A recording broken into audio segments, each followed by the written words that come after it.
Hello everyone, welcome to our channel. My name is Prerna Jyoti and actually आज मेरे पास आप लोगों के लिए एक क्वेश्चन है. फॉर एग्जाम्पल कि एक फार्मर है, उसके खेत में किसी रीजन से उपज बहुत ज्यादा नहीं हो रही है एंड उसको रीजन नहीं समझ में आ रहा है कि कहाँ वो मिस्टेक कर रहा है या फिर क्या ऐसे सरकमस्टांसेस बन रहे हैं जिसके चलते कि उसके खेत में उपज नहीं हो रही है. तो आपके अकॉर्डिंग बेस्ट तरीका क्या है? उसको किसी यूनिवर्सिटी में जाना चाहिए जहाँ एग्रीकल्चर की पढ़ाई हो रही हो, या फिर उसे प्रॉपर एक क्लास लेनी चाहिए उसकी, या फिर कोई एक्सपर्ट आए और आकर के कैंप जैसा करके उसे उसके बारे में नॉलेज दे कि खेत में कैसे हम लोग काम कर सकते हैं, किस किस तरीके के क्रॉप्स होते हैं जो किन मौसम में लगाए जाते हैं. तो आपके अकॉर्डिंग कौन सा ऑप्शन बेटर है? आज हमारा टॉपिक है एक्सटेंशन एजुकेशन. बिकॉज ये जो हम लोग यूनिवर्सिटी या कॉलेजेस या स्कूल्स के चार दीवारी के बाहर आकर पढ़ाई करते हैं, उसे ही हम एक्सटेंशन एजुकेशन कहते हैं. आज हम ये देखेंगे कि एक्सटेंशन एजुकेशन के क्या क्या स्कोप्स हैं एंड क्या क्या प्रोसेस हमें फॉलो करना होता है अगर हम किसी को एक्सटेंशन एजुकेशन प्रोवाइड कर रहे हैं तो. Okay. Now scope of extension education. First इसका क्या यूज है? Enhancing efficiency in production. Like कोई भी फार्मर है, अपने फील्ड में वो वर्क कर रहा है तो उसका यील्ड बढ़ जाए, उसकी उपज बढ़े, अनाज बढ़े, उसके इफिशियंसी को बढ़ाने के लिए हम लोग वहां पर उसको एक्सटेंशन एजुकेशन दे सकते हैं. फॉर एग्जाम्पल अगर कोई फार्मर है, वो अपना खेत अभी भी हल से जोत रहा है, बैलों के साथ जोत रहा है, तो हम उसे बता सकते हैं कि आप अब नई टेक्नोलॉजी का भी यूज कर सकते हो जिसमें आपका लेबर कम लगेगा, टाइम कम लगेगा और बचत होगी. ठीक है. तो ये चीज है कि हम लोग एक्सटेंशन एजुकेशन के थ्रू उनको देन एंड देयर उनके सरकमस्टांसेस के अकॉर्डिंग उनको एक सॉल्यूशन प्रोवाइड करने की कोशिश करते हैं. नेक्स्ट है conservation, development and use of natural resources. अभी आप लोगों ने बहुत सुना होगा कि प्लास्टिक बैग हम लोगों को नहीं यूज करना चाहिए, जो कि सही भी है. एंड इसके जगह पर हम लोग पत्ते में रैप करके चीजों को ले जा सकते हैं जो कि नेचुरल होता है, या फिर पेपर बैग यूज कर सकते हैं.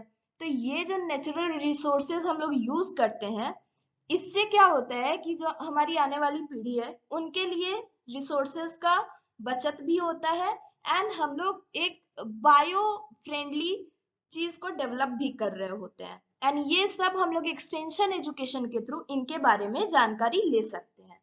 नेक्स्ट है management on the farm in the home. घर पे हम किस तरीके से फार्म को मैनेज कर सकते हैं, ये भी हम एक्सटेंशन एजुकेशन के थ्रू सीख सकते हैं. एंड अब सबसे बड़ी चीज है कि जब हम कुछ भी सीखते हैं अच्छी चीज, तो उससे हमारा फैमिली लिविंग स्टैंडर्ड जो होता है वो अपने आप हाई हो जाता है. ठीक है. तो एक स्कोप या कह ले कि एक यूज एक्सटेंशन एजुकेशन का ये है कि एक्सटेंशन एजुकेशन के थ्रू हम लोगों का फैमिली लिविंग स्टैंडर्ड बढ़ाने की कोशिश करते हैं. एंड नेक्स्ट है यूथ डेवलपमेंट. जो भी हमारे कंट्री की यूथ है वही उस कंट्री की फ्यूचर होती है. तो उनको एक बेटर शेप देना, उनके फ्यूचर को बेटर तरीके से बनाना, यूथ का डेवलपमेंट करना, ये एक सबसे बड़ा एम है एक्सटेंशन एजुकेशन में. अब हमने बहुत तरीके का एजुकेशन सिस्टम पढ़ा है. फॉर एग्जाम्पल फॉर्मल एजुकेशन होता है, इनफॉर्मल एजुकेशन होता है, नॉन फॉर्मल एजुकेशन होता है. ठीक है. जिनमें से कि फॉर्मल एजुकेशन और एक्सटेंशन एजुकेशन को लेकर बहुत सारे लोग कंफ्यूज हो जाते हैं. यहाँ पर हमारे पास कुछ बुलेट पॉइंट्स हैं कि इन दोनों में क्या क्या मेजर डिफरेंसेस होते हैं. First is student study subjects. ठीक है. फॉर्मल एजुकेशन में हम लोग किसी भी एक चार दीवारी के अंदर एक क्लासरूम वाले सिचुएशन में जो भी स्टूडेंट होते हैं वो एक सब्जेक्ट की स्टडी करते हैं. ठीक है. फॉर एग्जाम्पल साइकोलॉजी हो गया, हिस्ट्री हो गया, सोशल साइंस हो गया, फूड एंड न्यूट्रिशन हो गया, कुछ भी हो गया, बट वो एक सब्जेक्ट होता है हमारे पास. एंड सेम एक्सटेंशन एजुकेशन में जो लोग होते हैं वो प्रॉब्लम्स की स्टडी करते हैं. ठीक है. आप किसी फार्मर को जाके ये नहीं बोल सकते हो कि नासा में क्या डेवलपमेंट हो रहे हैं, इसरो में क्या डेवलपमेंट हो रहा है. ठीक है. तो यहाँ पर एक्सटेंशन एजुकेशन में हम उनके डे टू डे लाइफ में जो भी प्रॉब्लम्स होती हैं उनको फिक्स करने का सॉल्यूशन ढूंढ रहे होते हैं। बेसिकली हम लोग उनके प्रॉब्लम्स को स्टडी करते हैं, जो भी एक्सटेंशन वर्कर होते हैं वो उनके प्रॉब्लम को स्टडी करते हैं एंड फिर उस पर हम लोग डिसाइड करते हैं कि क्या बेस्ट पॉसिबल इनका सॉल्यूशन हो सकता है। नेक्स्ट है कि formal education is a well structured rigid curriculum. ठीक है, फॉर्मल एजुकेशन में जो भी करिकुलम होता है वो रिजिड होता है, चेंज नहीं होता है। क्लास 1 में क्या पढ़ाया जाएगा या फिर बीएससी में क्या पढ़ाया जाएगा, ये सारे करिकुलम ऑलरेडी फिक्स्ड होते हैं और वेल स्ट्रक्चर्ड होते हैं कि 6 महीने में एक सेमेस्टर है, एक सेमेस्टर में आपको ये चीजें कवर करनी है। ये सब हमारा फॉर्मल एजुकेशन के अंदर आता है। बट एक्सटेंशन एजुकेशन में नो फिक्स्ड और रिजिड करिकुलम और कोर्स ऑफ स्टडी। यहाँ पर किसी भी तरीके का फिक्स करिकुलम नहीं होता है, किसी भी तरीके की रिजिडनेस नहीं होती है। क्यों? क्योंकि अगर आपके पास एक्सटेंशन एजुकेशन में किसी एक विलेज के 5 लोग हैं तो मे भी उन 5 के पास अलग अलग प्रॉब्लम्स होगी एंड तो हम क्या करते हैं कि उसमें से कुछ सिमिलैरिटी निकालते हैं एंड फिर हम एक तरीके से उनको कन्विंस करते हैं कि आप हमारी बात सुनो, सो दैट आपका प्रॉब्लम सॉल्व हो सके। ठीक, नेक्स्ट है formal education starts with the theory. यहाँ पर हमारे पास थ्योरी होती है। ठीक है, क्लासरूम में बेसिकली हम लोग क्या पढ़ाई करते हैं, अगर आप देखो तो 1-2 में या फिर नर्सरी और KG1 KG2 में हम लोग क्या करते थे, हम लोग थ्योरी रटते थे, क ख ग घ रटा पहले टेबल्स याद किए। ठीक है, तो यहाँ पर हमारा प्रैक्टिकल वर्क बहुत बाद में आता है, जब हमारे पास सब्जेक्ट की थोड़ी बहुत नॉलेज हो जाती है फिर हम प्रैक्टिकल वर्क स्टार्ट करते हैं। ठीक है, तो फॉर्मल एजुकेशन स्टार्ट होता है हमेशा थ्योरी से और एक्सटेंशन एजुकेशन हमेशा स्टार्ट होता है प्रैक्टिस से। ठीक है, जैसे कि पहले ही हमने एक एग्जांपल लिया था कि एक फार्मर है, अगर उसका यील्ड अच्छा नहीं हो रहा है या फिर वो बैल से अपने खेतों को जोत रहा है तो उसने ऑलरेडी प्रैक्टिस किया हुआ है, उसको अब प्रॉब्लम फेस हो रही है। ठीक है, आप एक्सटेंशन वर्कर उसको बताएगा अगर कि आप ट्रैक्टर यूज कर सकते हो तो वो वहां पर प्रैक्टिस करेगा कि ट्रैक्टर कैसे ऑपरेट करते हैं, वो ऑपरेट कर पा रहा है या नहीं कर पा रहा है। ये सारी चीजें प्रैक्टिस में आती हैं। यहाँ पर आप लोगों को बहुत ज्यादा थ्योरी नहीं बता सकते हो क्योंकि उनको थ्योरी में इंटरेस्ट नहीं होता है। बेसिकली लोग होते हैं उनके पास इतना टाइम भी नहीं होता है एंड उनका कंसर्न ये होता है कि आप मेरे को पहले सॉल्यूशन दे दो। ठीक है, नेक्स्ट फॉर्मल एजुकेशन में अथॉरिटी विद द टीचर। ठीक है, टीचर के पास अथॉरिटी होती है, टीचर डिसाइड करता है कि बच्चे को क्या पढ़ाना है, कितना पढ़ाना है, कब पढ़ाना है। ठीक, एंड एक्सटेंशन एजुकेशन में अथॉरिटी विद द पार्टिसिपेंट्स। जो भी पार्टिसिपेंट्स होते हैं, जो लोकल पीपल होते हैं जिनकी प्रॉब्लम को हम स्टडी कर रहे होते हैं साथ मिलकर, उनके पास अथॉरिटी होती है कि उनका क्या प्रॉब्लम है, किस चीज के बारे में वो डिस्कशन चाहते हैं या किस प्रॉब्लम को वो सॉल्व करना चाहते हैं। ठीक है, नेक्स्ट है formal education. Teaching is mainly vertical. हमने कम्युनिकेशन में पढ़ा है बहुत सारे वेज होते हैं कम्युनिकेशन के, तो टीचिंग यहाँ पर वर्टिकल होती है फॉर्मल में। ठीक है, like most of the time जो टीचर होता है वो कम्युनिकेट करता है स्टूडेंट के साथ। ठीक है, बट एक्सटेंशन एजुकेशन में टीचिंग हॉरिजॉन्टल होती है। ठीक, यहाँ पर लोग आपस में भी बात कर सकते हैं, जो 5 लोगों का ग्रुप है वो 5 लोग आपस में भी बात कर सकते हैं और जो एक्सटेंशन एजुकेटर होता है वहां पे या फिर एक्सटेंशन वर्कर जो होता है वो भी उन लोगों से उनके आइडियाज ले सकता है किसी एक प्रॉब्लम को लेकर।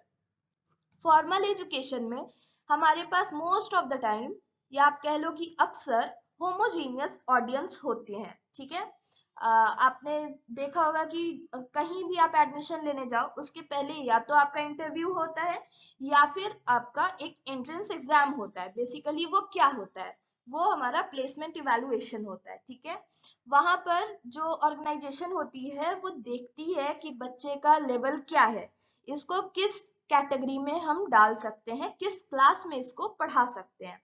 तो इससे क्या होता है कि उनके पास होमोजीनियस ऑडियंस होती है। बट एक्सटेंशन एजुकेशन में हमारे पास हेट्रोजीनियस ऑडियंस होती है। क्यों? क्योंकि यहाँ पर मेल फीमेल भी होते हैं, कुछ यूथ हैं, कुछ अडल्ट हैं, या फिर कुछ ओल्ड एज के लोग हैं। सबकी अपनी अलग अलग प्रॉब्लम है एंड सबका अपना अलग अलग लाइफ स्टाइल है। ठीक है, तो ये सारे कुछ बहुत बेसिक से और मेजर डिफरेंस होते हैं फॉर्मल एजुकेशन और एक्सटेंशन एजुकेशन में। ओके, ना एक्सटेंशन एजुकेशन का स्कोप हमने समझ लिया। क्या डिफरेंस है एक्सटेंशन एजुकेशन और फॉर्मल एजुकेशन में, वो भी हमने समझ लिया। बट अब एक्सटेंशन एजुकेशन का प्रोसेस कैसे होता है, लाइक किसी भी सिचुएशन में या फिर कहीं भी जा करके हम उनको एक्सटेंशन एजुकेशन कैसे प्रोवाइड कर सकते हैं, क्या प्रोसेस होता है, स्टेप्स क्या होते हैं किसी भी तरीके के एजुकेशन को आगे फर्दर प्रोसीड करने के लिए। ठीक है, तो फर्स्ट स्टेप होता है एनालाइजिंग द सिचुएशन। ठीक है, यहाँ पर हम सिचुएशन एनालाइज करते हैं, देन हम एक ऑब्जेक्टिव डिसाइड करते हैं और गोल डिसाइड करते हैं कि ये जो हमारे पास सर्टेन सिचुएशन आई है, इसके किस पहलू को हमको एड्रेस करना है। ठीक है, ये होता है डिसाइडिंग ऑफ ऑब्जेक्टिव और गोल्स। ठीक है, देन हम इवैल्यूएशन करते हैं, फिर टीचिंग करते हैं, लोगों को टीच करते हैं, फिर रिकंसिडरेशन होता है। क्यों? क्योंकि यहाँ पर हमारा हॉरिजॉन्टल कम्युनिकेशन हो रहा है, टू वे है। ठीक है, तो सब एक दूसरे को आइडिया देते हैं, फिर हम इवेलुएट भी करते हैं कि उन्हें समझ आ रहा है या नहीं समझ आ रहा है, आगे क्या करनी चाहिए। ठीक है, तो ये जो रिकंसिडरेशन होता है, उसके बाद फिर ये एनालाइजिंग द सिचुएशन। ठीक, एंड ये साइकिल हमारा चलते ही जाता है, चलते ही जाता है, जब तक कि हमारा जो प्रॉब्लम है वो सॉल्व नहीं हो जाता। ठीक है, अब हम डिस्कस करेंगे वन बाय वन कि ये जो सारे स्टेप्स हैं इनको इनमें क्या होता है एंड किस तरीके से हम लोग इसको प्रोसीड कर सकते हैं। नाउ कहीं भी आपने अगर डिसाइड किया है कि आपको एक्सटेंशन एजुकेशन किसी को प्रोवाइड करना है, या फिर आप खुद एक एक्सटेंशन वर्कर हो, तो आपको सबसे पहले सिचुएशन को एनालाइज करना होगा, एनालाइजिंग द सिचुएशन। अब यहाँ पर क्या है, this requires a large amount of facts about all education and development aspects of the situation. ठीक है, यहाँ पर हमारे पास थोड़ी सी स्टडी करनी होती है। ठीक है, अगर हम रिसर्च के टर्म में बोले तो इसको हम लोग पायलट सर्वे बोलते हैं। ठीक, अब मान लो कि कोई एक हमारा विलेज है जहाँ के लोग टीवी से पढ़ाई नहीं कर पाते, उनके पास किसी भी तरीके का न्यूज नहीं जाता है। ठीक है, वो जो टीवी पर अलग अलग चैनल्स आते हैं वो उनसे भी नहीं इंफॉर्मेशन ले पाते हैं।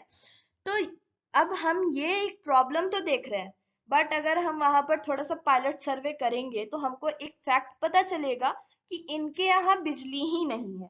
ठीक है, तो उन्हें हम नहीं कह सकते हैं कि अरे आपको दिन दुनिया की खबर क्यों नहीं है, आप टीवी ही नहीं देखते हो, इस तरीके की बातें हम उनसे नहीं कर सकते हैं। ठीक, तो सबसे पहले हम सिचुएशन एनालाइज करते हैं, जिसके लिए हमें लार्ज अमाउंट ऑफ फैक्ट्स की जरूरत होती है, सो दैट हम ये जान सकें कि वहाँ का बैकग्राउंड कैसा है, बेसिकली वहाँ के लोगों का एजुकेशन कैसा है, डेवलपमेंट किस तरीके से होती है, एंड वहाँ पे उनके पास क्या क्या रिसोर्सेज अवेलेबल है।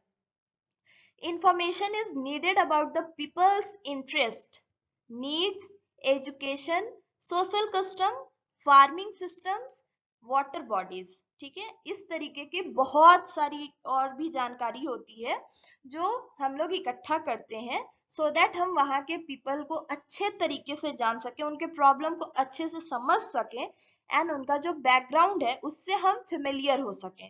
ठीक है, तो ये एक स्टेप होता है हमारा एनालाइजिंग द सिचुएशन, जहां पर हम हर तरीके से हर एक पहलू को हम नोटिस करते हैं, स्टडी करते हैं, कभी भी एक्सटेंशन एजुकेशन प्रोवाइड करने से पहले।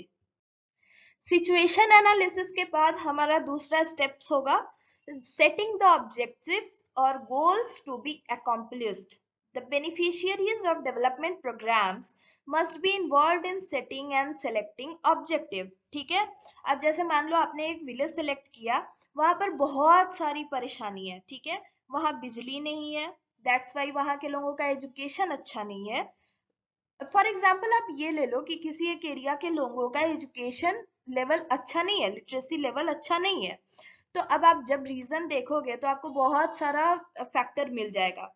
वहां पे बिजली अच्छी नहीं है, वहां के लोग रात के टाइम पे, शाम के टाइम पे ज्यादा पढ़ाई नहीं कर पाते हैं। वहां पे पानी अच्छा नहीं है पीने का, जिसके चलते वहां के लोग बीमार पड़ जाते हैं। ठीक है। वहां पे जॉब अपॉर्चुनिटीज ज्यादा नहीं है। तो इस तरीके से आपके पास बहुत सारा फैक्टर निकल के आएगा।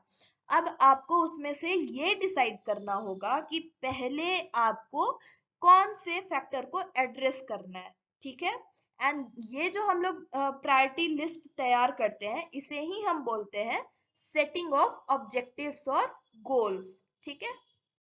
अब एक बार हमारा ऑब्जेक्टिव डिसाइड हो जाता है कि हमें किस चीज को एड्रेस करना है, फिर हम उससे रिलेटेड टीचिंग प्रोवाइड करते हैं। ठीक है। तो अब टीचिंग वाले स्टेप में क्या होता है? It is the process of arranging situations in which the things to be learned are brought to the notice of the people. Their interest is developed and a desire for change is aroused. ठीक है। यहाँ पर teaching में ऐसा नहीं कि हम उनको थ्योरी प्रोवाइड कर रहे हैं या फिर डायरेक्ट जाकर बोल रहे हैं कि अरे आपके साथ ये प्रॉब्लम है तो आपको तो इन इन चीजों पर काम करना चाहिए, इसको सॉल्व कर लो, आपकी प्रॉब्लम सॉल्व हो जाएगी। ऐसा हम उनके साथ नहीं कर सकते हैं। ठीक है। यहाँ पर बेसिकली हम एक ऐसा सिचुएशन अरेंज करने की कोशिश करते हैं सो दैट जो लोग हैं उनको ये समझ में आए कि उनके साथ एग्जैक्टली ये प्रॉब्लम है, जो प्रॉब्लम हम लोग उनको बताना चाह रहे हैं। ठीक है। एंड उनका एक इंटरेस्ट डेवलप हो, वो चेंज को एक्सेप्ट करने के लिए खुद को प्रिपेयर कर सके। ठीक। अब यहाँ पर ना दो तरीके की चीजें होती हैं, एक तो होता है हमारा फेल्ट नीड, दूसरा होता है अनफेल्ट नीड। ठीक है। फॉर एग्जाम्पल, आपके पास बिजली नहीं आ रही। ठीक है। तो ये एक फेल्ट नीड है, आपको जरूरत है उस चीज की, आपको पता है कि मेरे को बिजली की जरूरत है बट बिजली नहीं मिल रही है। अब एक सिचुएशन ऐसी होती है कि कोई इंसान 3 बजे से पढ़ना स्टार्ट करा। ठीक है। और वो पढ़ते ही जा रहा है, शाम के 6 बज गए, लाइट धीरे धीरे कम हो रही है बट उसको ऐसा लग रहा है कि वो मैनेज कर लेगा। ठीक। तो उसको जरूरत तो है और अधिक रोशनी की, क्योंकि अभी शाम हो चुकी है, बट वो वहां पर उस चीज को एक्सेप्ट नहीं कर रहा है। इसको हम बोलते हैं अनफेल्ट नीड। ठीक है। तो किसी भी एक एक्सटेंशन वर्कर का काम होता है कि अगर लोगों में अनफेल्ट नीड है तो वो उनको उस अनफेल्ट नीड को फेल्ट नीड में कन्वर्ट करे। ठीक है।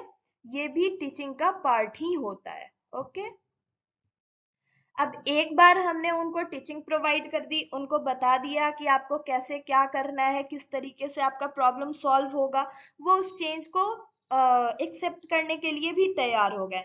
अब हम क्या करेंगे कि हमने जो कुछ भी उनको बताया या सिखाया उसका इवैल्यूएशन करते हैं। So evaluation is to determine the extent to which the objectives have been reached.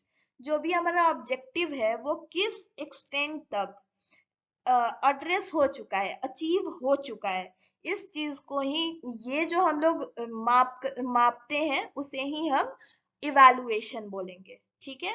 And जब हमको एक सिनेरियो पता चल जाएगा कि कितने परसेंट लर्निंग हुई है यहाँ पर, फिर हम रिकंसिडरिंग करते हैं। ठीक। रिकंसिडरिंग में क्या होता है? This step consist of a review of previous efforts and results which रिवेल a new situation. ठीक। यहाँ पर अभी हमने पहले ही पढ़ा कि इसमें प्रैक्टिस होती है। ठीक। तो जो प्रीवियस जितने भी स्टेप्स थे उनमें हमने कितने एफर्ट लगाए, उसका क्या रिजल्ट आ रहा है, इन सारी चीज को हम वापस से रिकंसीडर करते हैं, जिससे कि हमारे पास एक नया सिनेरियो, एक नया सिचुएशन अराइज होता है। ठीक है। एंड फिर अब हम उस सिचुएशन को एनालाइज करते हैं, गोल सेट करते हैं, उसके अकॉर्डिंग टीचिंग प्रोवाइड करते हैं, फिर इवैल्यूएशन करते हैं, फिर रिकंसिडरेशन करते हैं, फिर हमारे पास एक नया सिचुएशन आता है। ठीक है। तो इस तरीके से ये साइकिल चलते रहता है। ठीक है। तो ये है हमारा एक्सटेंशन एजुकेशन का प्रोसेस। होपफुली आप सबको ये लेसन समझ में आया होगा। अगर आपको कोई डाउट है तो आप मुझसे कमेंट सेक्शन में पूछ सकते हैं। This is all about today. अगर आपको हमारी वीडियो इंफॉर्मेटिव लगी हो या फिर किसी भी तरीके से आपके प्रिपरेशन में हेल्पफुल हो तो प्लीज हमारे वीडियो को लाइक करें, शेयर करें अपने फ्रेंड्स के साथ, एंड आप इस हमारे चैनल को सब्सक्राइब भी कर सकते हैं सो दैट ऐसे आगे आने वाली और भी बहुत सारी इंफॉर्मेटिव लेसन्स की नोटिफिकेशन आपको पहले ही मिल जाए। Thank you.